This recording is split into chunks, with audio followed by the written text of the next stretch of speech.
한국이나 일본이나 도찐개찐 아니야? 너 지금 도대체 무슨 소리를 하고 있는 거야? 일본은 전 세계 3등, 아시아 1등의 최신 기술 보유국이잖아. 한국은 어떤지 말 안 해도 잘 알고 있겠지? 너네들 언제까지 우물안 개구리 생활만 하고 있을래? 한국의 아침은 휴대폰 알람 소리와 함께 시작됩니다. 짜투리 시간에는 휴대폰으로 동영상을 보고 음식을 주문할 때도 휴대폰으로 간편하게 주문합니다. 이렇듯 우리 한국은 누구나 인정하는 스마트 기술과 디지털 혁신을 선도하는 나라인데요. 단순히 그만큼 시대가 변했다고 이야기하실 분이 계실지도 모르지만 옆 나라 일본처럼 아직도 현금을 사용하고 손편지가 당연하게 여겨지는 나라도 있습니다. 오늘 소개해드릴 사연은 일본과 한국으로 출장을 다녀왔던 독일 여성의 경험담입니다. 시장 조사를 하기 위해 두 나라를 방문했던 그녀는 너무나 다른 두 나라의 생활 모습 때문에 충격을 받았다고 하는데요. 과연 그녀에게는 무슨 일이 있었던 걸까요? 독일 여성의 사연입니다. 감동 퍼짐 애청자 여러분. 영상 시작 전 좋아요와 불우이웃을 위해 끝까지 시청 부탁드립니다. 안녕하세요. 제 소개를 드리자면 독일에 사는 세레이나예요. 저는 주로 해외 출장을 다니며 우리 회사에 있는 걸 현지화하는 업무를 담당하고 있답니다. 많은 나라를 다녔지만 가까이 있는 나라들의 발전은 다 비슷했어요. 그래서 출장을 다녀도 불편함을 크게 느끼지 못하고 적응하는 데 수월했죠. 하지만 이번에 아시아를 다녀오며 가까이 있어도 발달 속도가 같지 않을 수 있다는 걸 알았어요. 바로 한국과 일본인데요. 한국과 일본은 워낙 역사적으로 유래가 깊어서 두 나라 사이에도 어떤 감정이 있는 것 같았습니다. 하지만 저는 그렇게 깊은 이야기까지는 잘 모르고요. 다만 외국인으로서 출장을 다녀오며 신기한 경험을 했어요. 비행기로 1시간만 가면 도착할 정도로 가까운 나라지만 시스템이 전혀 달랐기 때문입니다. 혹시 제 글을 읽고 두 나라 중 한 나라로 여행 계획을 세우신다면 무조건 한국에 가는 게 다방면에 편리하다는 말을 전하고 싶어요. 물론 일본이 가진 매력도 무시할 수 없어요. 단 불편함을 감수한다면 말이죠. 이번에 출장은 좀 길었어요. 원래는 한 나라만 다녀오고 다시 독일 본사로 돌아오는 형식으로 진행되었거든요. 대부분은 이미 진행되던 곳들이라 오래 머물거나 시장 조사를 하는 등의 시간을 많이 허비하지 않아도 되었어요. 하지만 시간이 흐른 만큼 회사에서는 더 큰 시장을 원했습니다. 그게 바로 아시아였죠. 아시아는 무한한 잠재력을 가진 곳이었어요. 아시아에서 선진국에 속하는 일본과 한국을 방문해 그들의 문화를 살펴보고 우리 회사의 미래를 위해 어떻게 다가가면 좋을지 검토해야 했죠. 그래서 이번 출장은 길었어요. 일본에 도착해 보름 정도 시장 조사를 마친 후 다시 한국으로 넘어가 한국의 시장 조사도 병행해야 했기 때문입니다. 일본으로 떠나면서 큰 걱정은 하지 않았어요. 일본은 이미 독일을 비롯한 여러 나라와 세계 정상을 다투고 있을 정도로 선진국이라는 건 알고 있었거든요. 그래서 한편으론 이제야 일본 시장을 조사하고 현지화하려는 회사의 대처가 늦은 게 아닌가 싶었죠. 하지만 고개를 갸우뚱하게 만든 건 생각보다 일 처리가 빠르지 않다는 점이었어요. 일본 공항의 수화물 처리 시스템은 일반적으로 효율성이 있어 보였습니다. 하지만 많은 승객 수를 감당하기엔 부족한 것 같았어요. 지연되는 비행기나 추가적인 보안 검사가 필요한 경우들로 인해 물건을 찾는데 애를 먹기도 했습니다. 무엇보다 이해할 수 없는 점은 의사소통이 원활하게 되지 않는다는 점이었어요. 세계 수준의 선진국이면 적어도 세계 공용어인 영어로 의사소통이 어느 정도 되어야 한다고 생각해요. 하지만 전혀 아니었습니다. 영어로 된 안내판과 안내문이 있지만 궁금한 사항들이 생길 수 있잖아요. 공항 내 직원들에게 문의했지만 돌아오는 대답은 안내판을 보라는 내용이었어요. 무엇보다 영어로 무언가 알려주려 했지만 의사소통이 되지 않았답니다. 그들이 하는 영어를 저는 알아들을 수 없었어요. 제가 하는 영어도 그들이 알아듣지 못하는 것 같았죠. 친절하다 또는 불친절하다를 논하기 어려웠어요. 그들과 의사소통이 전혀 되지 않았으니까요. 그렇게 역을 빠져나왔습니다. 지하철을 타고 숙소로 이동하기로 했거든요. 지하철은 종이 티켓을 이용했어요. 독일 내에도 몇몇 역은 종이 티켓을 이용하는 곳이 남아있다고 들었어요. 물론 제가 직접 경험하진 못했지만요. 하지만 높은 비율로 신용카드나 지하철 카드를 이용하죠. 하지만 일본은 달랐습니다. 여전히 종이 티켓을 이용하는 부분들이 신기하고 재밌게 느껴졌어요. 처음에는요, 나중엔 역마다 종이 티켓도 달라 몇 번 구매해야 하고 정기권을 이용하는 게 이득이라는 걸 알았지만요. 그래도 편리했던 건 편의점이 잘 되어 있다는 점이었습니다. 간편하게 먹을 수 있는 샌드위치나 도시락 같은 음식들이 상당히 청결하게 관리가 되는 것 같았어요. 하지만 번거로웠던 건 카드를 내밀면 안 되는 곳들이 종종 있어서 늘 현금을 가지고 다녀야 했다는 점입니다. 독일 내에서도 현금을 사용하는 일은 드물었어요. 그래서 대부분 카드로 결제했거든요. 하지만 일본은 달랐죠. 외국계 기반을 둔 체인점이 아니라면 대부분 카드 결제를 할 수 있는 곳은 없었어요. 지갑이 없던 전 항상 작은 가방이라도 가지고 다녀야 했죠. 현금이 필요한 상황은 언제든 있었으니까요. 일본에 머물렀던 3주간 시간을 돌이켜보면 체험을 한 것 같아요. 잘 발달한 시스템을 이용하고 과거의 결제 방식으로 결제하는 건 말입니다. 둘러보면서 느낀 건 딱 하나였어요. 일본이 왜 선진국이지 하는 궁금증이 생겼죠. 일본에서는 외국인을 보면 기피하는 경향이 있다는 걸 일주일 정도 머물 때 느꼈거든요. 언어의 장벽이 높아서인지 가까이 오지 않고 피하는 느낌을 받았습니다. 당연히 유쾌하지 않았고요. 그래서 일본에 3주 머물면서 빨리 독일로 돌아가고 싶었어요. 일본 출장 뒤에 한국 출장도 있었는데 말이죠. 일본에서 머무는 시간이 이렇게 불편하게 느껴지니까 가까이 있는 한국까지 가고 싶지 않았거든요. 한국도 보나마나 비슷한 시스템을 갖추고 있을 텐데. 과거로 돌아간 듯한 체험을 하기엔 독일에서 너무 편리한 삶을 살았던 거예요. 하지만 직장인이 별 수 있나요? 일본 출장을 끝내고 한국 출장길에 올랐습니다. 한국행 비행기를 타고 한국 공항에 도착해 첫 발을 내딛었는데 정말 놀라웠어요. 시스템 자체가 일본 공항에서 내렸을 때와 비교도 안 될 정도로 규모가 어마어마했기 때문이에요. 효율적인 시스템은 많은 사람이 오가도 문제없이 잘 돌아가고 있었습니다. 마치 준비된 공항 같았어요. 일본은 준비한 것에 비해 많은 사람이 몰리는 느낌이었다면 한국은 이미 많은 사람이 모이고 있었지만 많은 사람이 올 걸 미리 대비해 둔 것 같았죠. 저도 모르게 짧은 감탄사가 나왔습니다. 이 정도면 나쁘지 않은데 라는 기대감도 있었고요. 한국에서도 역시 지하철을 타고 숙소로 이동하기로 했습니다.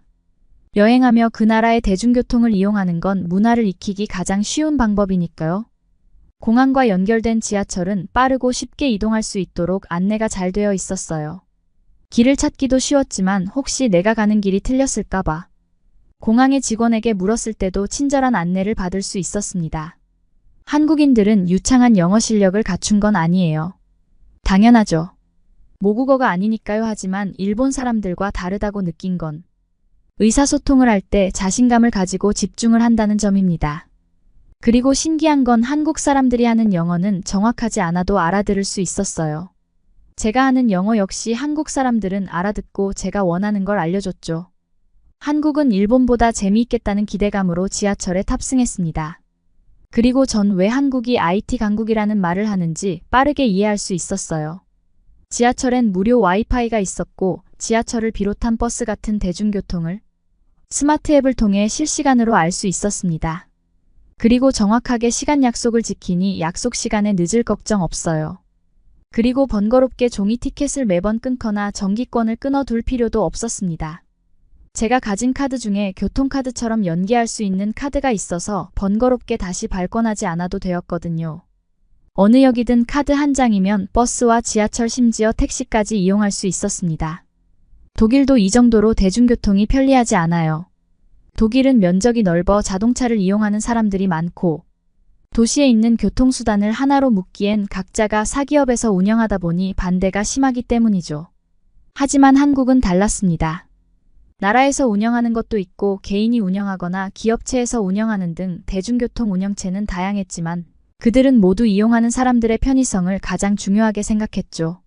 어떻게 가까이 있는 두 나라가 이렇게 다를 수 있는지 정말 신기했습니다. 숙소로 들어가기 전 편의점에 들렀어요. 늦은 시간이라 뭘 사 먹기도 애매하고 숙소에 들어가 샌드위치를 간단히 먹고 내일 일정을 정리할 참이었거든요. 숙소 앞 편의점에 들렀는데 늦은 시간이라 그런지 매장 안에는 사람이 없었습니다. 물건을 들고 직원이 오기를 기다렸는데 그때 한 한국인이 익숙한 듯 물건을 집어들고 셀프 결제를 하고 나갔어요. 저는 당혹스러웠습니다. 알고 봤더니 한국은 늦은 시간이 되면 직원은 퇴근하고 셀프 결제 시스템으로 운영하는 곳들을 쉽게 찾을 수 있었죠. 일본이라면 상상하기 어려운 일이라는 생각이 들며 웃음이 났습니다. 일본에서 셀프 결제 시스템을 운영한다면 잔돈통이 분명 필요할 테니까요. 계산기도 있어야겠죠. 일일이 물건을 계산하고 금액만큼 통에 넣고 거스름돈을 가져가야 하잖아요. 생각만 해도 웃음이 났습니다. 일본은 21세기를 살고 있는 게 아닌 것 같았죠. 한국은 21세기를 넘어 22세기를 사는 것 같았어요. 일본에 있을 때 왜 일본이 세계 정상회담을 같이 하는 선진국인지 이해를 하지 못했습니다. 그런데 그때의 그 의문은 한국이 왜 그 자리에 없는 걸까 하는 의문으로 바뀌었습니다. 한국은 충분한 자격을 갖춘 것 같았거든요. 일본에서 2주 생활하며 현금이 많이 필요했었기 때문에 한국에 오면서도 한국에 돈을 미리 환전했어요. 한국 역시 가까운 나라니 현금 사용이 많을 거라 여겼기 때문입니다. 하지만 한국은 어디를 가도 현금을 반기는 곳이 없었어요. 오히려 카드 결제를 넘어 모바일 결제가 활성화된 곳이 많았죠. 아직 저도 모바일 결제가 익숙하지 않아요. 할 수 있다는 걸 알고 있지만 독일 내에서도 모바일 결제가 활발하지 않거든요. 카드만으로 충분하다는 생각에 언제나 카드를 한두 개는 꼭 가지고 다니죠. 하지만 한국은 다르더라고요. 현금을 쓰는 일본과 비교한다면 정말 미래에서 온 곳이 한국이라고 말할 정도예요. 한국의 많은 젊은 사람들은 핸드폰 하나만 들고 다니는 경우가 많았어요. 핸드폰 모바일 결제로 물건도 구매하고 대중교통 같은 비용도 지불할 수 있거든요. 대다수의 상점에서 스마트폰 결제가 가능했어요. 심지어 일부 매장에서는 현금이나 카드를 반기지 않는 곳도 있었죠. 그래서 저도 모바일 결제를 이용해 봤답니다. 어디를 가도 가능하니 한 번쯤 해봐도 좋겠다는 생각이 들었기 때문이죠. 정말 신세계였다는 말을 하고 싶어요. 번거로운 거 하나 없고 핸드폰 하나만 있으면 뭐든 원하는 걸 할 수 있으니 정말 편리했거든요. 한국 출장 중 며칠은 협력업체로 출근을 했던 날이 있었습니다. 저는 그곳의 직원들과 회의를 하고 서로의 발전을 위한 프로젝트를 구상하려고 노력했죠. 회사 직원과 점심을 먹고 커피 한 잔을 들고 사무실로 들어가기로 했습니다. 한 직원이 자기가 음료를 산다며 먹고 싶은 음료를 물었어요. 저는 시원한 커피 한 잔이라고 말했죠. 그러자 밥을 먹고 들어갈 때 회사 입구에 있는 카페에서 좀 전에 주문했던 커피와 다른 동료들의 음료까지 한 번에 가져왔습니다. 저는 당황했어요. 카페에 들어간 지 30초도 채 되지 않았거든요. 그런데 미리 주문을 해놨던 거예요. 전화를 하는 모습을 본 것도 아니었죠. 대체 무슨 마법을 벌인 거냐고 묻는 저에게 한국인 직원은 웃었어요. 한국의 카페나 식당은 온라인이나 앱을 통해 주문이 가능하다면서요. 알고 보니 그 직원은 저에게 어떤 음료를 먹을 거냐고 말할 때 이미 스마트폰을 통해 주문을 하고 있던 거예요. 그리고 음료가 다 되었다는 알람을 받고 회사로 들어가며 음료를 찾은 거죠. 그날은 특히 비가 오는 날이라 충격적으로 기억에 남습니다. 한국은 정말 스마트하구나 하고 감탄했으니까요. 일본에서도 비슷한 일이 있었거든요. 하지만 이미 예상하셨듯 전혀 다른 방식이었어요. 점심 식사 후 직장인들이 회사로 다시 들어가기 위해 똑같이 바쁘고 정신없는 시간이었죠. 음료를 사기 위해 카페에 갔는데 직원이 정신없어 보였어요. 하지만 기다려야 했죠. 직원이 앞에 있는 사람들의 음료를 다 준비하고 다시 주문을 받아 적을 때까지요. 그래서 10분 정도 가만히 서 있다가 주문하고 다시 5분을 더 서 있었답니다. 일본에서는 그게 흔한 일상이었죠. 하지만 한국은 전혀 다른 일상을 보내고 있었어요. 효율성을 강조하는 한국답게 불필요한 상황들을 없애는 것 같았습니다. 빠르고 편리해서 이런 시스템은 독일에도 있었으면 좋겠다고 생각될 정도였어요. 이건 꼭 카페가 아니더라도 일반적인 식당도 그랬습니다. 한국은 주문을 각 테이블에서 하고 결제하는 시스템도 보편화된 식당이 많거든요. 반면 일본은 여전히 직원이 종이와 연필을 들고 와서 주문받죠. 바쁘면 주문도 못하고 10분 이상을 기다리는 상황도 많고요. 하지만 한국은 달라요. 바빠도 스마트한 주문이 가능해 음식을 기다리는 시간이 길지 않답니다. 한국은 주문받을 시간에 음식 조리하는 사람을 더 뽑아서 그럴지도 모르죠. 한국 사람들은 기다리는 걸 싫어하고 시간을 최대한 활용하는 걸 좋아하니까요. 저 역시도 이 부분은 찬사를 보내고 싶을 정도로 인정하는 바예요. 그렇게 하루 일정을 마치고 집으로 돌아가려는데 온종일 내린 비로 더우면서 습도가 높은 끈적한 날이었어요. 숙소에 들어가면 답답한 공기가 저를 맞이할 것 같았죠. 그때 문득 사물 인터넷이 가능하다는 걸 떠올렸어요. 회사에서 예약해준 숙소였는데 스마트홈 기기가 설치된 집이라 숙소 안에 가전제품을 스마트폰 앱을 통해 원격으로 제어할 수 있었거든요. 빠르게 핸드폰을 여러 앱을 작동시켰습니다. 그리고 숙소의 에어컨을 미리 틀었어요. 숙소에 들어갔을 때 쾌적한 공기로 상쾌함을 맛보고 싶었거든요. 일본은 습도가 높은 섬나라로 불쾌지수는 한국에 비해 더 높아요. 하지만 이런 시스템이 없으니 집에 도착한 후 에어컨을 켜야 하죠. 무엇보다 에어컨을 이용하려면 전기세가 너무 비싸 제대로 켜지도 못해요. 그런 생각들을 하며 가까이 있는 나라가 이렇게 다를 수 있구나 싶었습니다. 그리고 그동안 가까이 있으면 비슷하다고 생각했던 제 고정관념이 얼마나 부끄러운 생각인지 알게 되었죠. 타임머신이 실제 있다면 일본은 과거로 여행하는 기분이에요. 반면 한국은 미래를 여행하는 느낌이죠.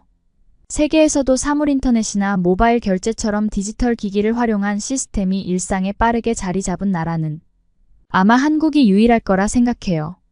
출장을 많이 다녀봤지만 한국처럼 모든 게 편리하고 잘 자리 잡은 나라가 없었거든요. 가까이 있는 일본이 아날로그를 버리고 한국의 스마트한 일상을 많이 배웠으면 좋겠습니다. 물론 우리 독일도요. 여러분은 이번 사연을 통해 어떤 것을 느끼셨나요? 한국과 일본으로 출장을 왔던 독일 여성의 사연이었습니다. 여행은 다른 나라의 문화와 시스템을 경험하고 이해하는데 큰 도움을 주는데요. 한국과 일본이 근접한데도 불구하고 다른 점이 많다는 사실이 이 독일 여성에게는 아주 흥미롭게 다가왔습니다. 한국은 정보통신 기술과 스마트시티 구축을 위한 인프라 개발을 아주 중요하게 생각하고 예전부터 오랜 시간 투자를 지속해오고 있는데요. 정부부터 시작해서 각종 중요한 문서들을 모두 전자화시켰으며 인프라 구축을 위한 각종 투자를 아끼지 않았습니다. 한국과 일본은 역사적으로나 지리적으로 비슷할 것 같지만 이렇듯 큰 차이를 보여주기도 하는데요. 이러한 이야기를 통해 각 나라의 장점과 한계를 살펴보고 더욱 발전하는 계기가 되었으면 좋겠네요. 여러분은 해외여행을 갔다가 한국과 다른 외국의 모습을 보고 충격을 받았던 경험이 있으신가요? 있으시다면 여러분의 경험을 댓글로 남겨주세요. 구독과 좋아요 부탁드리며 그러면 더욱 감동적인 다음 사연으로 넘어가겠습니다. 안녕하세요. 일본에서 태어나고 자란 에리카입니다. 이제 한국 5년차입니다. 한국인 냄새 거의 없지 않아요. 비행기 타도 한국 분들은 거의 냄새 안 나고 다른 나라 외국 분들은 좀 냄새 심하고 제가 한국에서 회사 다녔을 때가 있었는데 그때 아침에 사람이 엄청 많은 시간에 지하철에 탔거든요. 근데 일본에서 타면 진짜 냄새가 말도 안 되게 하거든요. 아저씨들 귀 뒤에서 나는 냄새들 그리고 아줌마들 향수 냄새 젊은 여자들의 화장 냄새. 그런 거 다 섞어서 진짜 말도 안 돼요. 아침에는 그리고 여름에는 땀 냄새 나고 진짜 안 돼요. 타면 안 돼요. 근데 한국에서 탔을 때는 거의 안 나고 그리고 남자분들도 신기한데 냄새가 안 나더라고요. 확실히 한국 분들은 많이 씻잖아요. 아침에도 씻고 밤에도 씻고 분들은 거의 욕조 문화가 있으니까 밤에만 씻거든요. 그래서 밤에 씻고 아침에 좀 머리 세팅하고 싶다고 하면 조금만 물 묻히고 그냥 수정만 하고 그냥 나가니까 그것 때문에 좀 냄새가 나는 것 같은데 한국 분들은 많이 씻어서 냄새가 안 나는 것 같아요. 드라마에서 봐도 회사에서 화장실에서 양치하고 그러는데 진짜 그러더라고요. 저도 출근할 때 남편이 너 양치 안 가져가 하는데 왜 가져가야 돼 했더니 아니 점심 먹고 양치해야지 하니까 점심 먹고 회사에서 양치한 적이 없는데 했더니 그냥 가져가라고 주더라고요. 저 남편의 좋은 냄새는 그냥 유연제네. 유연제 냄새가 최고인 것 같아요. 향수 냄새도 제가 싫어가지고 유연제 냄새가 최고예요. 제가 아는 일본분 중에 냄새 진짜 예민한 여자분 있거든요. 근데 그 여자분이 한국 사람이랑 사귀고 있었는데 결혼까지는 할 생각이 없었거든요. 근데 결혼하기 전에 일주일만 같이 살았는데 그때 결혼을 열심히 했대요. 그 일주일 안에 어떤 일이 생겼냐면요. 제 이름은 후지타이고 요코하마에서 평범한 삶을 살고 있는 20대 일본인 여성입니다. 한 가지를 제외하면 대부분 평범하지만 저는 후각이 유난히 예민합니다. 어렸을 때부터 남들이 느끼지 못하는 미묘한 냄새를 감지할 수 있었어요. 같은 반 친구의 머리에 남아있는 샴푸향 이웃집 부엌 창문에서 풍겨오는 희미한 된장국 냄새. 제 코는 모든 것을 알아채곤 했습니다. 누군가는 예민한 후각을 축복이라고 생각할지 모르지만 저는 특히 연애할 때 후각이 저주처럼 느껴지는 경우가 많았습니다. 남자와의 깊고 의미 있는 관계를 갈망하는 만큼 매력적이지 않은 냄새는 지나칠 수 없으니까요. 저는 지난 몇 년 동안 많은 남자를 만나면서 그런 냄새를 맡았어요. 대학 2학년 때 사귀기 시작한 남자친구 겐지라는 친구가 있었어요. 키도 크고 잘생겼고 유머 감각도 뛰어나서 저를 항상 재밌게 해주었죠. 처음에는 도서관에서 서로를 훔쳐보고 공원을 걸을 때 손을 잡고 첫 키스를 하기 위해 용기를 내는 등 관계가 순조롭게 진행되었습니다. 그러던 어느 날 겐지가 제 귓가에 시시덕거리며 속삭이려고 가까이 다가왔을 때 저는 그의 입냄새를 맡았습니다. 끈적끈적한 콩 발효액인 나토 냄새가 우리 사이의 공기에 달라붙어 있었어요. 저는 그 냄새를 무시하고 그의 매력적인 미소와 친절한 눈빛에 집중하려고 노력했습니다. 하지만 냄새는 계속 남아 제 예민한 코에 몇 배로 증폭되었습니다. 그 후로 히로 곁에 있는 것이 견딜 수 없게 되었습니다. 그 냄새는 어디를 가든 그를 따라다니는 것 같았고 도저히 피할 수 없는 보이지 않는 구름처럼 느껴졌습니다. 저는 핑계를 대며 만나지 않으려고 했고 그의 문자에 몇 시간 동안 답장을 보내지 않았습니다. 결국 저는 더 이상 견디지 못하고 말도 안 되는 핑계를 대면서 시간이 필요하다는 막연한 이유를 중얼거리며 관계를 끊었습니다. 그리고 그 이후로 제 사무실 근처에서 아늑한 이자카야를 운영하는 다나카라는 사람을 만났는데요. 태닝한 피부를 가지고 넓은 어깨와 덥수룩한 수염 낮고 허밍하는 목소리로 많은 여성들이 거부할 수 없는 전형적인 거친 남성미를 풍겼죠. 그래서 저도 그의 그런 모습에 반했었습니다. 다나카와 저는 저녁 근무가 끝나면 닭꼬치 한 접시를 나눠 먹고 시원한 맥주 잔을 부딪히며 몇 달 동안 자연스럽게 데이트를 했습니다. 그는 세심하고 젠틀한 사람이었고 밤이 쌀쌀해지면 항상 제 어깨에 자신의 재킷을 둘러주곤 했습니다. 그런 작은 몸짓이 제 마음을 설레게 했죠. 운명적인 그날 밤 그의 침대에 엉켜버린 제 블라우스 단추가 풀리고 욕망으로 머리가 어지러워질 때까지 말입니다. 다나카가 내 목에 키스를 퍼붓는 동안 저는 그의 가슴에 딱딱한 면 위로 미끄러지듯 손을 움직여 그의 등을 움켜쥐었어요. 하지만 손가락이 그의 팬티 허리띠 아래로 미끄러지면서 저는 얼어붙었어요. 땀과 하루 묵은 속옷의 퀴퀴한 냄새가 콧속을 파고들었습니다.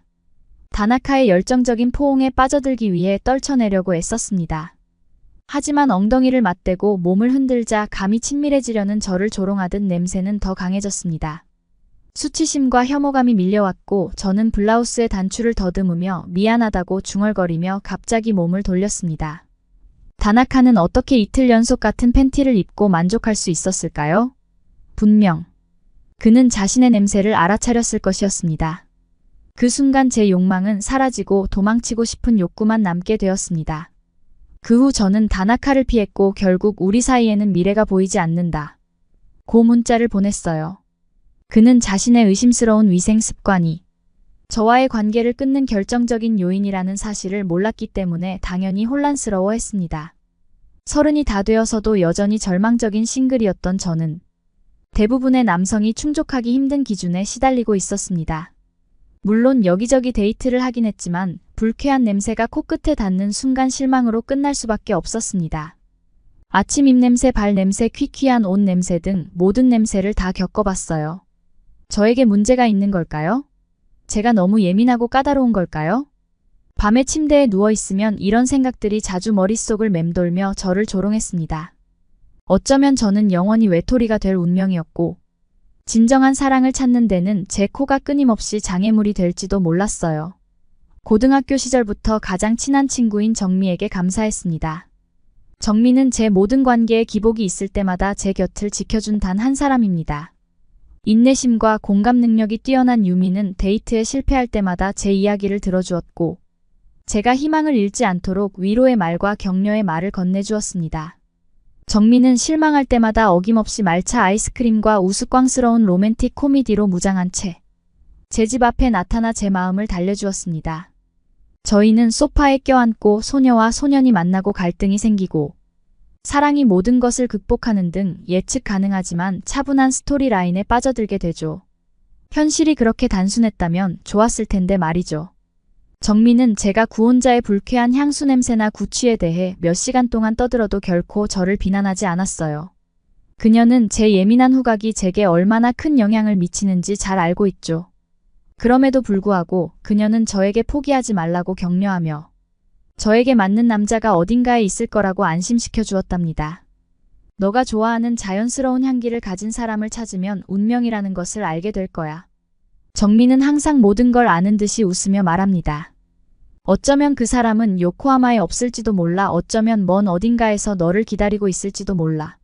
저는 보통 남자의 냄새를 들이마시는 것이 저에게 고문 외에는 아무것도 아닌 시나리오를 상상할 수 없어서 눈을 동그랗게 굴렸습니다.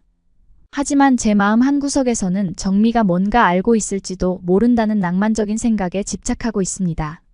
내 소울메이트가 멀리 있는 그의 페로몬은 내 페로몬과 완벽하게 보완적이라고요. 하지만 적극적으로 그를 찾는 데 지쳤고 계속 실망만 거듭하는 데 지쳤습니다. 요즘은 주로 향수회사 직원으로 제 일에 집중하며 기분 좋고 완벽하게 균형 잡힌 향기를 만드는 데서 성취감을 찾았답니다. 그 과정에서 사랑이 찾아온다면 더할 나위 없이 좋겠죠. 그렇지 않다면 그 가능성과 평화롭게 지내는 법을 천천히 배우고 있었어요. 하지만 이때까지는 우연한 만남이 모든 것을 바꿀 줄은 꿈에도 몰랐죠. 그 일은 선선한 가을. 오후 신주쿠에서 정미와 점심을 먹으러 서둘러 가던 중 일어났습니다. 늦는다는 문자를 보내고 있었는데 모퉁이를 돌다가 단단한 가슴에 부딪혀 휴대폰이 바닥에 덜컹거리며 떨어졌습니다. 어머나 정말 미안해요. 저는 고개를 숙여 사과하며 외쳤습니다. 제가 정말 죄송합니다.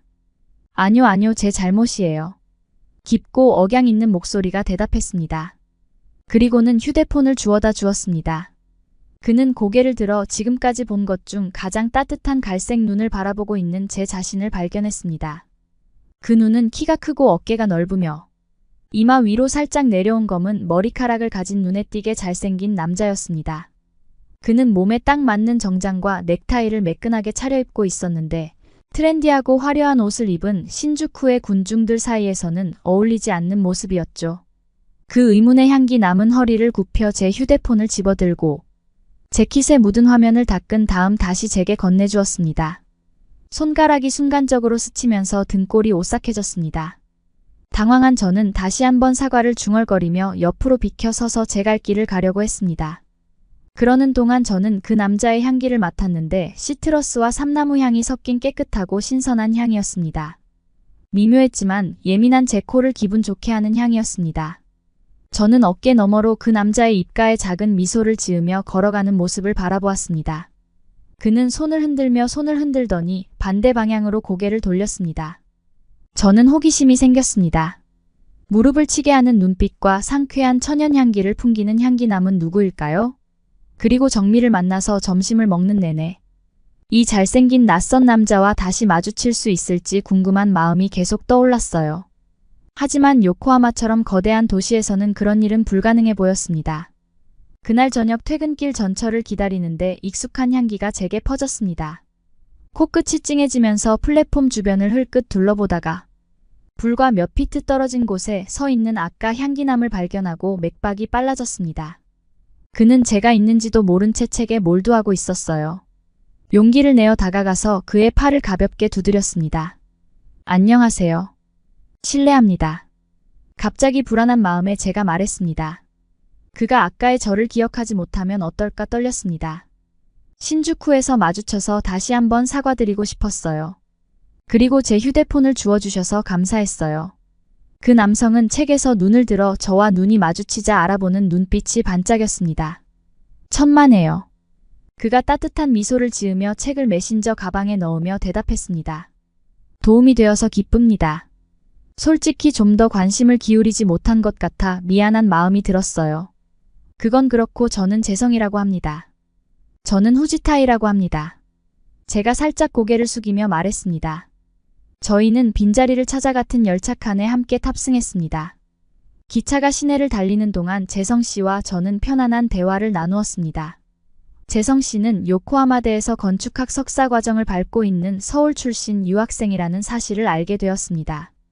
일본에서 생활한 지 3년 가까이 되었다고 했습니다. 일본어도 워낙 잘해서 처음에는 한국인인 줄 몰랐어요. 재성 씨는 디자인에 대한 애정과 언젠가 한국에 돌아와 자신의 회사를 차리고 싶다는 꿈에 대해 열정적으로 이야기했습니다. 그가 만들고자 하는 세련되고 미니멀한 건물을 설명할 때 그의 눈을 반짝이며 열정적인 손짓을 하는 모습에서 그의 열정을 느낄 수 있었습니다. 저는 재성 씨의 부드러운 태도와 향기 산업에 대한 저의 야망을 이야기할 때 열심히 경청하는 모습에 매료되어 그의 매력에 푹 빠졌습니다. 그는 제 일에 대해 사려 깊은 질문을 던지며 남자들에게서 보기 힘든 진심 어린 관심을 보였어요. 하지만 제가 가장 예민하게 느낀 것은 재성이의 냄새가 얼마나 좋은지였습니다.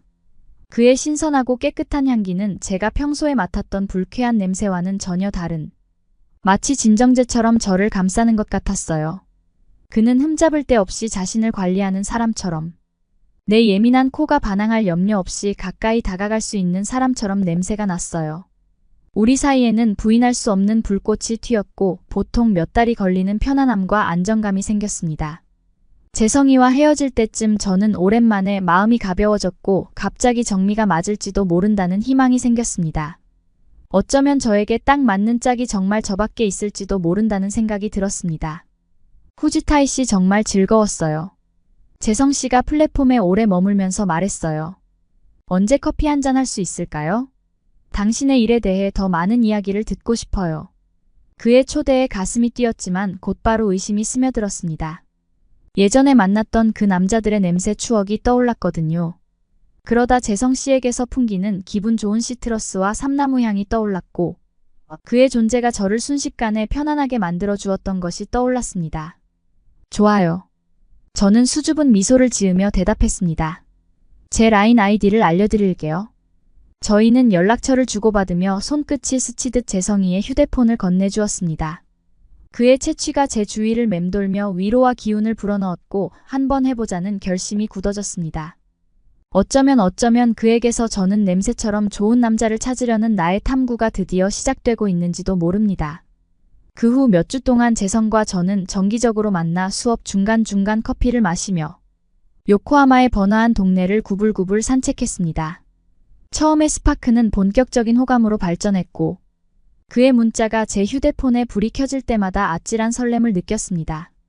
첫인상 그대로 재성은 오감을 만족시키는 유쾌한 향연이었습니다. 아늑한 카페에서 밤늦게까지 함께 공부하는 동안에도 그의 상쾌하고 깔끔한 향기는 변함없었고 흔들림이 없었습니다. 저는 각자의 교과서를 넘기며 그의 차분한 삼나무 향을 만끽하며 그에게 기대고 있는 제 자신을 발견했습니다. 정미는 내가 재성에 대해 말했을 때 향기로운 먼 나라에서 드디어 왕자를 찾았다며 감격해했어요. 저는 그녀의 동화 같은 생각을 일축했지만 그와 함께 있는 것이 얼마나 편하고 자연스러운 느낌인지 부정할 수 없었어요. 처음으로 제 예민한 코가 저주보다는 축복으로 느껴졌습니다. 하지만 한 줄기 의심이 남아 있었어요. 재성이가 너무 착한 건 아닐까. 겉으로는 완벽해 보이지만 개인위생으로 저를 실망시키는 남자들에게 환멸을 느낀 적이 너무 많았거든요. 냉소적인 마음 한구석에서는 재성의 본색이 드러나는 건 시간 문제라고 생각했습니다. 한국인은 잘 몰랐고 처음이니까요. 하지만 황금빛 은행잎 캐노피 아래서 부드러운 키스를 훔치고 밤새 비밀을 속삭이면서 점점 가까워지자 그런 두려움은 점차 사라졌습니다. 재성은 변함없이 자상하고 달콤한 향기를 풍기며 따뜻하고 소탈한 매력으로 정미와 다른 친구들의 마음을 단숨에 사로잡았습니다. 11월 말 눈 내리는 어느 날 재성은 저를 교회의 작은 자취방으로 초대해 공부하자고 했습니다. 계단을 오르면서 저는 긴장된 설렘을 느꼈습니다. 저희는 천천히 일을 진행했지만 그의 공간에서 단둘이 함께 있으니 확실히 친밀한 느낌이 들었습니다. 재성의 작업실은 소박하지만 깔끔하게 정돈되어 있어 과거에 마지못해 방문했던 지저분한 자취방과는 사뭇 달랐습니다. 책상 위에는 깔끔하게 정리된 건축 관련 서적이 쌓여 있었고 그 옆에는 서울에 있는 가족사진 액자 몇 장이 놓여 있었습니다. 재성이가 작은 소파를 향해 손짓하며 말했어요. 차 좀 끓이래요. 그가 주방에서 바쁘게 움직이는 동안 저는 그의 책장으로 가서 책장을 손가락으로 훑어보았습니다. 한국 전통 한약에 대한 안내서라는 제목이 눈에 들어왔습니다. 호기심이 발동한 저는 책꽂이에서 책을 꺼내 책장을 넘기기 시작했습니다. 김이 모락모락 나는 녹차 2잔을 들고 제 곁에 나타난 재성 씨는 우리 할머니의 책이에요 라고 말했습니다. 할머니는 천연재료를 이용한 전통 치유법인 한방의 전문가이셨어요. 저는 항상 한의학에 매료되어 있었습니다. 그는 낮은 탁자 위에 음료를 놓고 저와 함께 소파에 앉아 고서를 무릎 위에 펼쳐놓았습니다. 저희는 함께 인삼뿌리와 대추의 복잡한 그림을 들여다보며 열부터 불안증까지 모든 것을 치료하는 데 사용된 복잡한 처방에 감탄했습니다. 재성이가 여러 가지 약초를 가리키며 할머니의 방대한 지식에 대한 일화를 들려주는 동안 저는 약초뿐만 아니라 그분 자체에 매료되었습니다. 그는 정말 열정적이었고 자신의 뿌리를 기리는데 경건하게 헌신했습니다. 그래서 그는 제 눈에 더욱 매력적으로 보였습니다. 겨울 오후의 아늑한 분위기에 이끌려 저는 몸을 돌려 재성 씨의 얼굴을 손바닥에 받치고 이마가 맞닿을 때까지 가까이 다가갔습니다. 그의 소나무 향과 시트러스 향이 우리 사이의 친밀한 공간에서 그 어느 때보다 진하게 나를 감쌌습니다. 저는 눈을 감고 그의 숨을 들이마셨습니다. 집 냄새가 났어요. 재성이 천천히 남은 거리를 좁히며 내 입술에 입을 맞추자 등골이 오싹할 정도로 따끔한 키스가 이어졌습니다.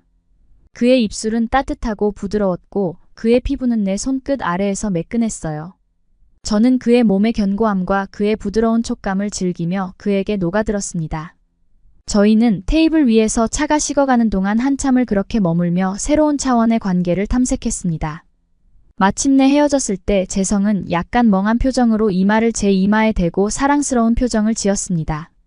사실 귀여워서 몇 주 전부터 이러고 싶었어요. 그가 웃으며 말했습니다. 넌 정말 사랑스러워. 후지타이 그의 말에 제 가슴이 뛰었습니다.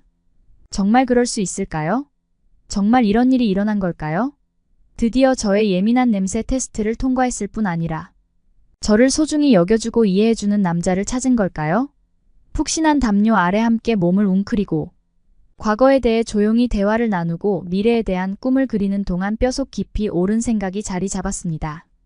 재성이의 꾸준함 조용한 힘은 수년간 표류하다 밭을 내린 것처럼 느껴졌습니다.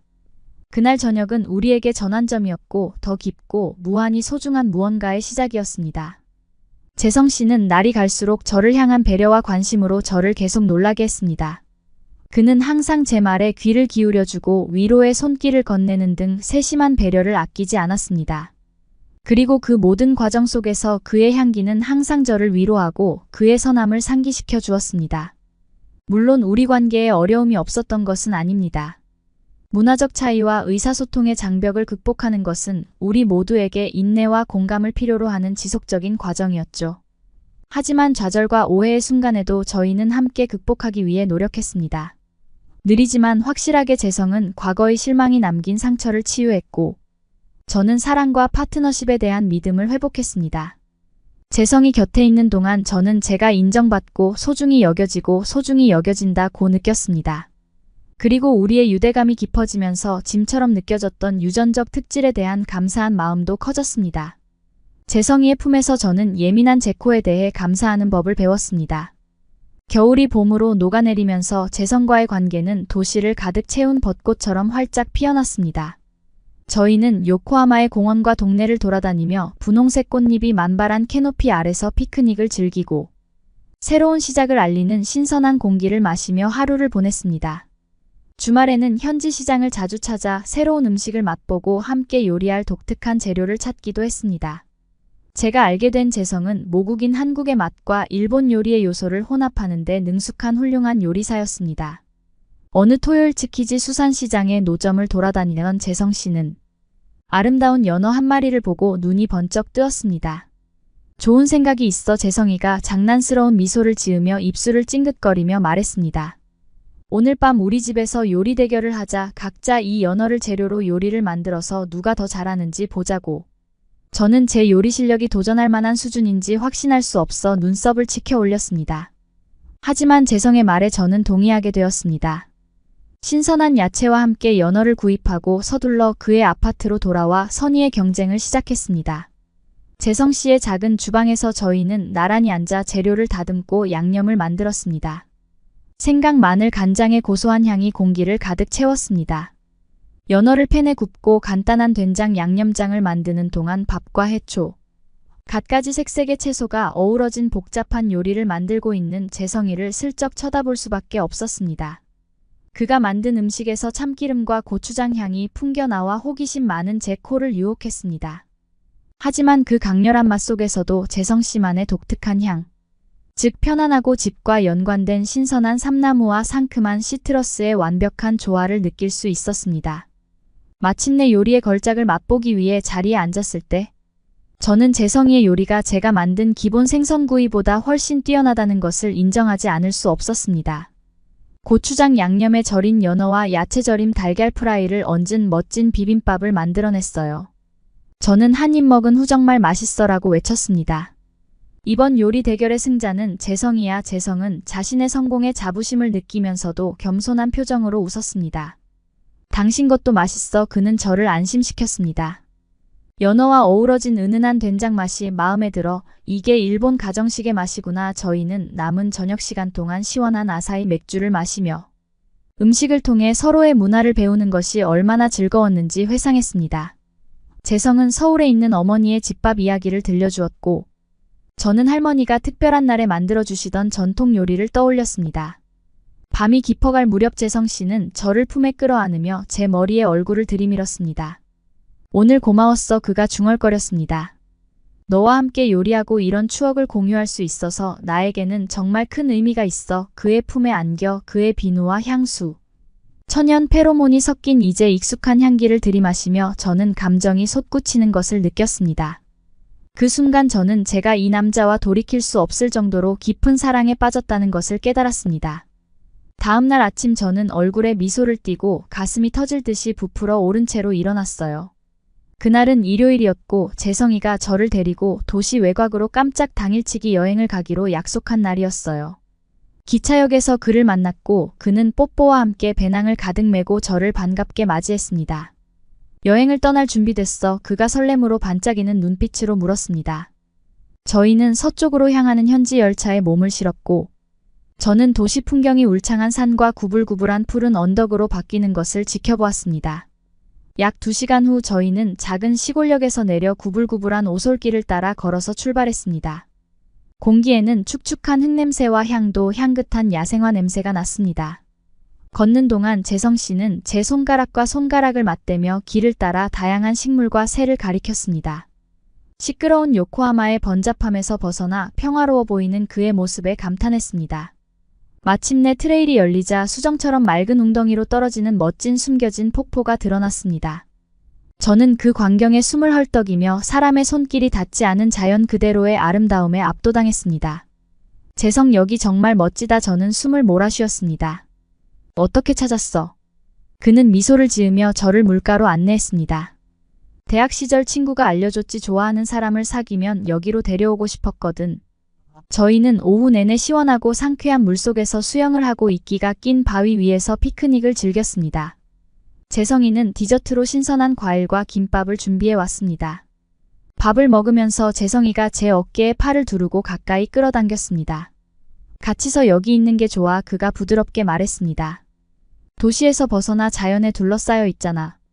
우리만의 작은 세상에 있는 것 같아. 저는 땀과 낙엽의 흙냄새가 섞인 그의 편안한 향기를 맡으며 그에게 바짝 다가갔습니다. 우리만의 낙원이지. 저도 동의했습니다. 해가 지평선 아래로 낮게 내려앉아 하늘을 선명한 분홍색과 주황색으로 물들이기 시작하자 개성이 심각한 표정으로 저를 바라보았습니다. 후지타이. 그가 부드러운 목소리로 말했지만 긴장감이 감도는 목소리로 말했습니다. 당신과 함께 한 지난 몇 달은 내 인생에서 가장 행복한 시간이었어. 당신은 내 세상에 많은 기쁨과 아름다움을 가져다 주었어. 그가 배낭에 손을 뻗어 작고 화려한 상자를 꺼내는 순간 제 심장이 뛰기 시작했습니다. 그는 악수를 하며 상자를 열었고 반짝이는 반지가 드러났습니다. 재성은 갑작스러워 보일 수도 있겠지만 사랑해. 내가 마땅히 누려야 할 소중함과 사랑을 느끼도록 남은 인생을 같이 보내고 싶어. 그는 심호흡을 하고 제 눈을 바라보았습니다. 나와 결혼해 줄래요? 아름다운 반지를 바라보며 눈물이 뺨을 타고 흘러내렸고 가슴은 사랑과 충격으로 터질 것 같았습니다. 그 완벽하고 반짝이는 순간 과거의 모든 가슴 아픈 일들과 외로운 밤들은 먼 추억처럼 느껴졌고 이 멋진 남자를 만나기 위한 디딤돌에 불과했습니다. 내나는 감격에 겨운 목소리로 속삭였습니다. 재성 너무 좋아요. 그는 떨리는 제 손가락에 반지를 끼워주고 열정적인 키스를 나누며 자신의 눈물과 저의 눈물을 섞어주었습니다. 그 어떤 향수보다 달콤한 저희의 기쁨의 향기가 공기를 가득 채웠습니다. 그날 저녁 사랑과 미래에 대한 약속에 들뜬 마음으로 도시로 돌아오는 길에 저는 제 반지를 보며 감탄을 멈출 수 없었습니다. 제 마음속에서 느껴지는 빛나는 행복의 완벽한 상징이었습니다. 그 후 몇 달은 결혼을 계획하고 함께 삶을 꾸려나가는 행복한 소용돌이 속에서 지나갔습니다. 저희는 가장 가까운 가족 및 친구들과 함께 일본과 한국 전통의 요소를 혼합하여 작고 친밀한 예식을 하기로 결정했습니다. 물론 유미는 제가 들러리를 서달라고 부탁했을 때 정말 기뻐했습니다. 그녀는 장소 섭외부터 하객 섭외까지 세세한 부분까지 최선을 다해 도와주었습니다. 그녀의 지원과 열정은 때때로 스트레스가 될 수 있는 과정을 훨씬 더 즐겁게 만들었습니다. 중요한 날이 다가올수록 정미뿐만 아니라 부담스러웠던 제 예민한 코에 대해서도 감사한 마음이 들었습니다. 제 예민한 후각이 아니었다면 재성이가 정말 특별하다는 첫 번째 단서인 자연의 향기를 알아차리지 못했을지도 모릅니다. 이제 그와 평생을 약속할 준비를 하면서 저는 저의 특별한 재능 덕분에 정서적, 육체적 심지어 후각까지 모든 면에서 저를 보완해주는 파트너를 만나게 되었다는 것을 알았습니다. 결혼식 당일 아침 저는 너무 설레서 잠을 이루지 못하고 일찍 일어났어요. 정미와 어머니를 옆에 모시고 미용의식을 진행하던 중 옆방에서 낯익은 향기가 풍기는 것을 맡았습니다. 재성이가 친구들과 함께 준비하던 곳에서 풍겨오는 삼나무와 시트러스 향이었습니다. 저를 위해 이렇게 좋은 향을 준비해 준 걸까요? 그리고 재성이의 한국 친구들에게는 냄새가 나지 않았어요. 모두가 각자의 좋은 향이 났어요. 새로운 시작을 앞둔 이날에도 그의 존재를 상기시키는 그 작은 냄새가 왠지 모르게 긴장했던 제 마음을 진정시켜 주었습니다. 앞으로 어떤 어려움이 닥치더라도 저희는 흔들리지 않는 유대감에 위안이 되는 향기에 둘러싸여 함께 헤쳐나갈 수 있을 거라는 확신이 들었죠. 결혼식 자체는 웃음과 눈물, 기쁨이 뒤섞인 아름다운 순간이었습니다.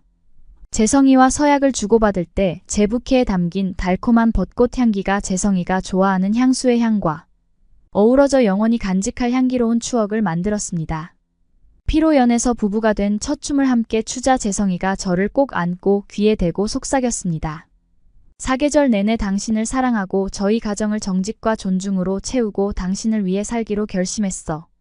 그리고 앞으로도 좋은 향기를 맡게 해줄게. 저는 활짝 웃으며 장난스럽게 그의 팔을 툭툭 쳤습니다.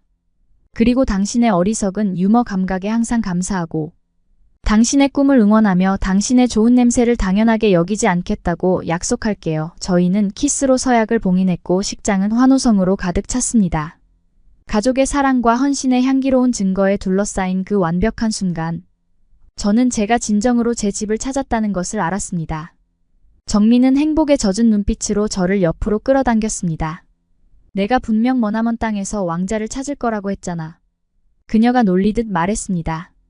여자의 코가 가진 힘을 절대 과소평가해서는 안 된다는 걸 보여줬어. 저는 웃으며 그녀를 꼭 껴안으며 제 기발한 직감을 항상 믿어주는 절친한 친구가 있다는 것이 정말 행운이라고 생각했습니다. 응, 정미 말이 맞았어. 저는 동의했습니다. 재성은 내 일생일대의 사랑이고 내 코가 그를 만나게 해줘서 정말 고마워. 나중에 재성 씨와 저는 꽃으로 장식된 차를 타고 환호하는 사람들에게 작별 인사를 하며 떠나면서 그의 어깨에 머리를 기대고 깊은 숨을 들이마셨습니다. 친숙하고 사랑스러운 소나무와 시트러스 향이 폐를 가득 채우며 저희가 함께 나눈 기쁨의 향기와 어우러졌습니다. 그 순간 저는 저희 앞에 놓인 어떤 도전과 모험이 있더라도 저희를 하나로 묶어준 보이지 않는 강력한 사랑과 향기의 실이 영원히 저희를 인도할 것이라는 것을 알았습니다. 그리고 저희의 아름답고 향기로운 여정이 다음에는 어디로 이어질지 기대가 되었습니다. 구독과 좋아요 부탁드리며 사연자분께 전해드릴 댓글도 남겨주시면 전달해드리겠습니다. 그러면 더욱 재미있는 다음 사연으로 넘어가겠습니다. 한국이요? 기억 안 나세요? 왜 또 한국을 취재해야 하는 건데요? 굳이 또 부정부패나 쓰게 될 게 뻔한데. 여기 스코틀랜드의 한 회사에서 한 여성이 분개하고 있습니다. 편집장한테서 한국을 취재해 오라는 임무를 받았기 때문인데요. 그녀는 전에 한국에 대한 기사를 쓰면서 이미 부정적인 모습을 많이 봤다며 갈 수 없다며 얼굴이 빨개진 채로 화를 내고 있네요. 과연 이 여성은 한국으로 취재를 하러 갈 수 있을까요? 오늘은 스코틀랜드의 메리골드 씨의 이야기를 들려드릴게요. 안녕하세요. 제 이름은 메리골드입니다. 스코틀랜드에서 온 유명한 신문사 저널리스트입니다. 몇 년 전 한국 기업에 대한 부정적인 기사를 쓴 적이 있습니다. 그 일로 한국에 대해 안 좋은 생각을 가지고 있었어요. 한국 기업은 돈만 중요하고 사람은 중요하지 않다고 생각했거든요. 지난주 저는 제 상사인 제롬 르야에게 새로운 기사를 써달라고 부탁받았습니다. 한국에 가서 한국의 문화와 기술에 대해 글을 써달라는 것이었죠. 처음 이 이야기를 들었을 때 저는 하고 싶지 않았습니다.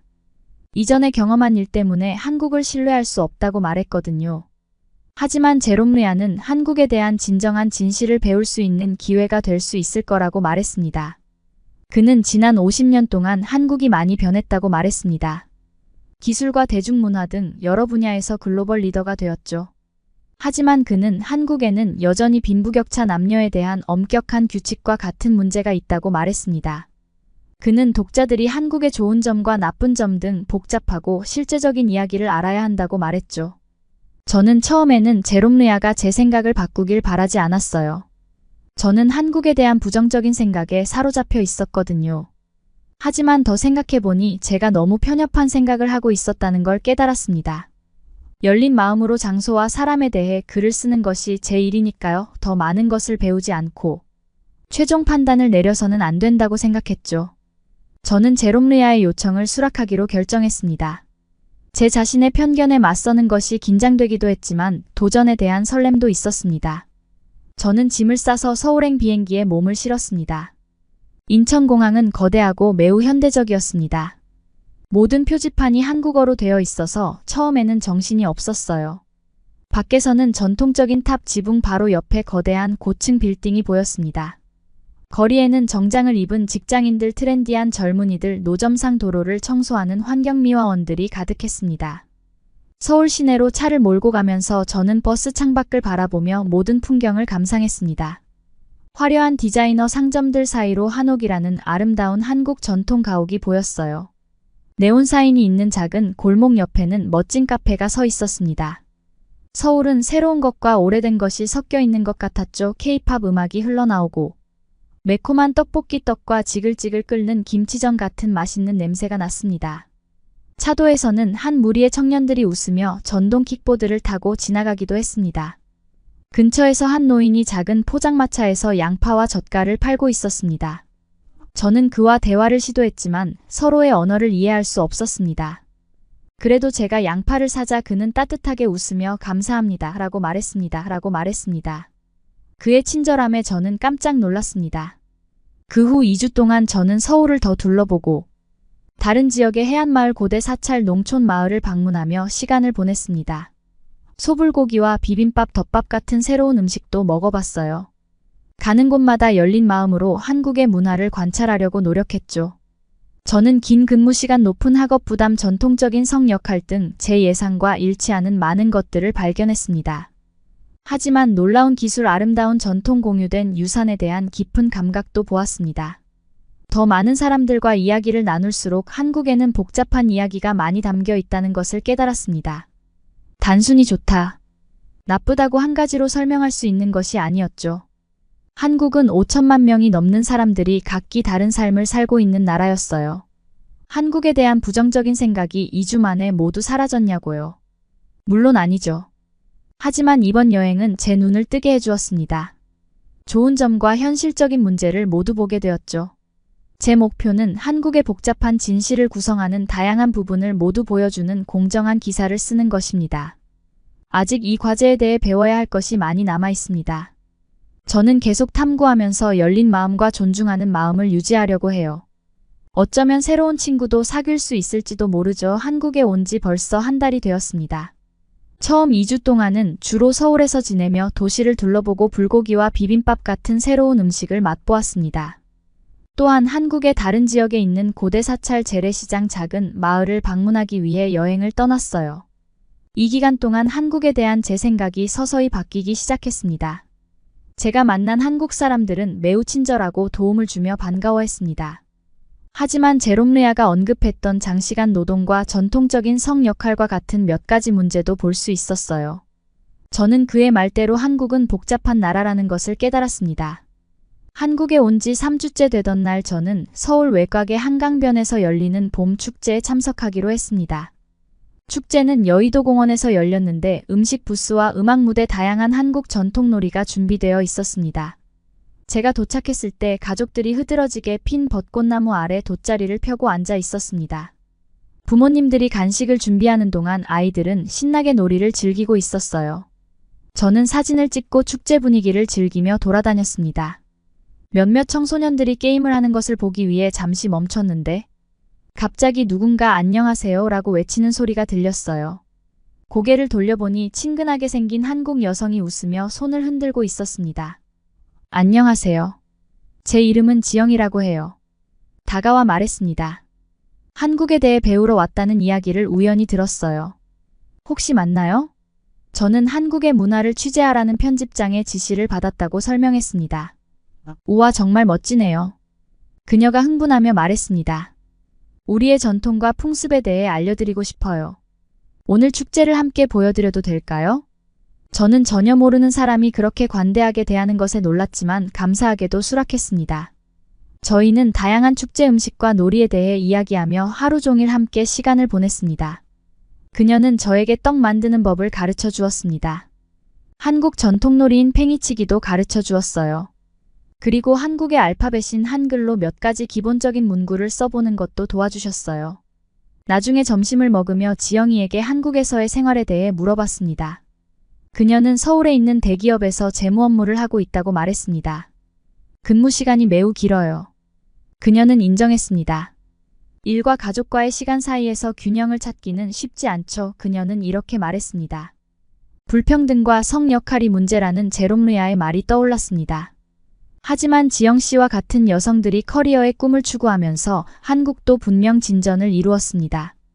그 후 몇 주 동안 지영 씨는 저의 가이드이자 가장 친한 친구가 되어 저희는 자주 만났습니다. 그녀는 저를 시골에 있는 어린 시절 고향집에 초대해 가족을 만나고 한국 전통 마을 생활을 체험할 수 있게 해주었어요. 그녀의 집에서 저는 그녀의 할머니와 함께 모를 심고 김치를 담그는 일을 도왔습니다. 따뜻한 아랫목에 앉아 집밥을 먹고 온돌 위에 이불을 깔고 잠을 잤습니다. 한국의 전통을 볼 수 있는 특별한 기회였습니다. 그녀의 친절함을 통해 저는 한국을 완전히 새로운 시각으로 바라보게 되었습니다.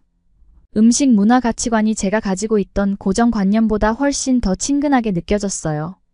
이에 폭이 넓어지면서 부정적인 생각도 점점 사라졌습니다. 하지만 지영 씨는 때때로 여성들이 커리어에서 겪는 어려움과 결혼과 육아에 대한 기대에 대해서도 털어놓았습니다. 커리어도 갖고 싶고 여행도 다니고 싶은데 전통 때문에 힘들어요. 그녀는 이렇게 말했습니다. 이를 통해 한국도 다른 곳과 마찬가지로 현대와 전통의 힘이 모두 작용하고 있다는 사실을 깨달았습니다. 저널리스트로서 제 역할은 이 복잡한 곳의 좋은 점과 나쁜 점 모두에 대해 배우고 정직한 초상을 공유하는 것입니다. 무엇보다 중요한 것은 지영 씨를 비롯한 많은 한국인들이 저를 두 팔 벌려 환영해줬다는 점입니다. 그들은 새로운 경험을 통해 타인에 대한 이해가 깊어질 수 있다는 것을 보여주었습니다. 이 여정을 통해 제 세계가 확장되는 느낌입니다. 지영이는 지난 2달 동안 저의 가장 친한 친구이자 가이드가 되어주었습니다. 한국에서의 일정이 거의 끝나갈 무렵 그녀는 자신의 가족이 대대로 살아온 조상마을을 방문하자고 저를 초대했습니다. 서울에서 출발하는 기차 안에서 그녀는 매우 전통적이며 삶이 느리게 움직인다고 설명했습니다. 매우 흥미로울 것 같아요. 몇 시간 후 우리는 작은 시골역에 내렸습니다. 우리는 농부들이 밭을 일구는 논을 지나 먼지가 날리는 비포장 도로를 걸었습니다. 멀리 푸른 산들이 보였습니다. 공기가 깨끗하고 신선하게 느껴졌습니다. 마침내 저희는 흙마당과 기와지붕을 가진 전통 한옥 약 30채가 모여있는 작은 마을에 도착했습니다. 어르신들은 길거리에서 줄넘기를 하는 어린아이들을 바라보며 구부정한 의자에 앉아 휴식을 취하고 있었습니다. 지영이는 마을의 학교와 시장 그리고 자신의 가족집을 가리켰습니다. 지영이 할머니께서 나무 울타리 밖에서 저희를 기다리고 있었습니다. 할머니는 눈가에 주름이 잡힐 정도로 활짝 웃고 계셨습니다.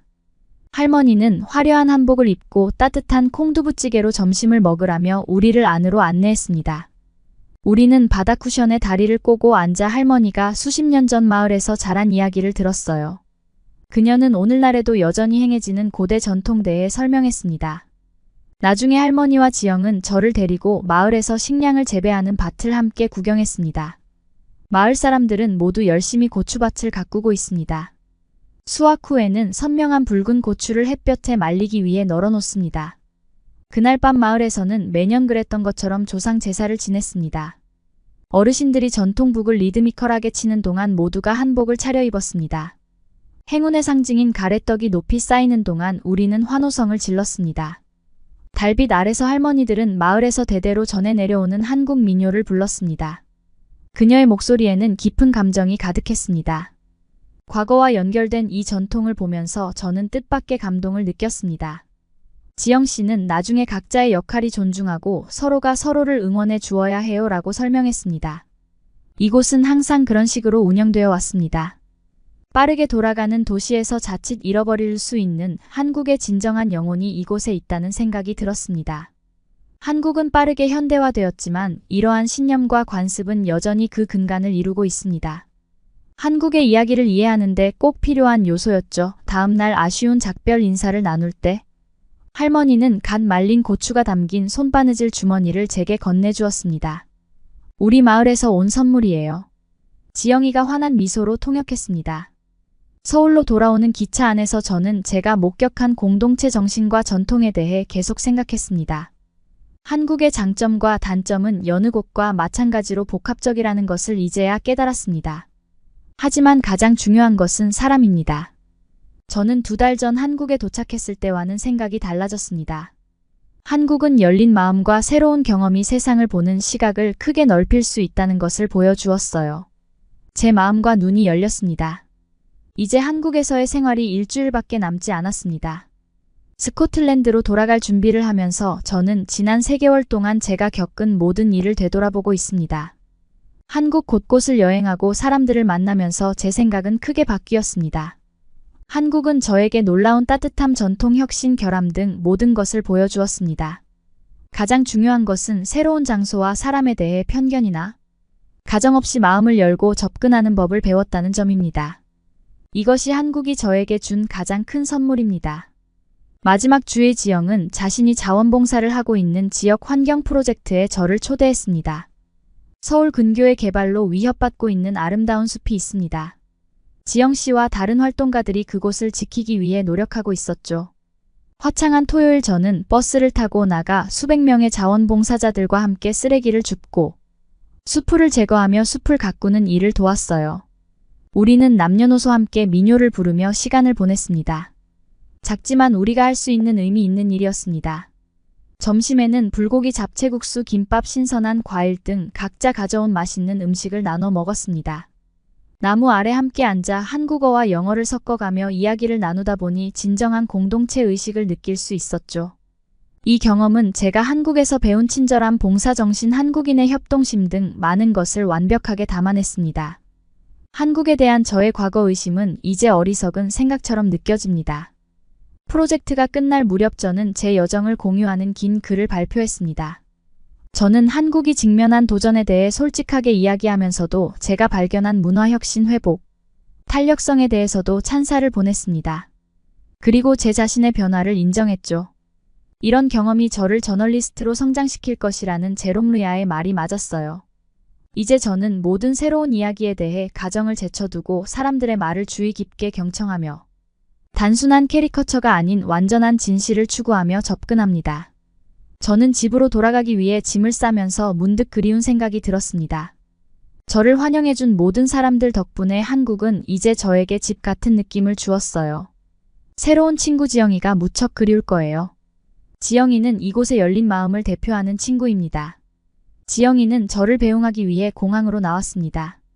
작별 포옹을 하면서 그녀는 곧 다시 돌아오겠다고 약속했습니다. 한국은 언제나 여러분에게 열려 있어요. 그녀가 말했습니다. 우리 둘 다 눈물을 흘렸습니다. 비행기는 구름 속으로 올라갔고 저는 제 뒤로 한국이 사라지는 것을 지켜보았습니다. 언론인으로서 그리고 세계 시민으로서 새로운 사명감을 느꼈습니다. 한국에 돌아가서 제가 배운 모든 것을 모두에게 이야기할 것입니다. 무엇보다도 저는 열린 마음을 가지고 서로의 공통점을 이해하면서 서로의 차이점을 배우려고 노력할 것입니다. 저의 작은 세상이 훨씬 더 커졌습니다. 한국은 언제나 제 마음속에 특별한 자리를 차지할 것입니다. 이곳 사람들은 따뜻함과 지혜 그리고 환영하는 정신으로 저를 영원히 변화시켰습니다. 감사합니다. 내 친구들 다시 만날 때까지 모두 안녕. 여러분은 어떻게 보셨나요? 응원과 격려의 한마디씩을 댓글로 남겨주시기 바랍니다. 사연자분들에게 전달해 드리겠습니다. 실제 사연 제보를 받고 있습니다. 채택되신 분께는 작은 선물도 보내드리고 있습니다. 저희의 사연이 여러분의 하루에 작은 힘이 될 수 있었으면 좋겠습니다. 감동적인 사연을 주변 분들과 이야기 나눠보세요. 더욱더 좋은 영상으로 다시 찾아뵙겠습니다.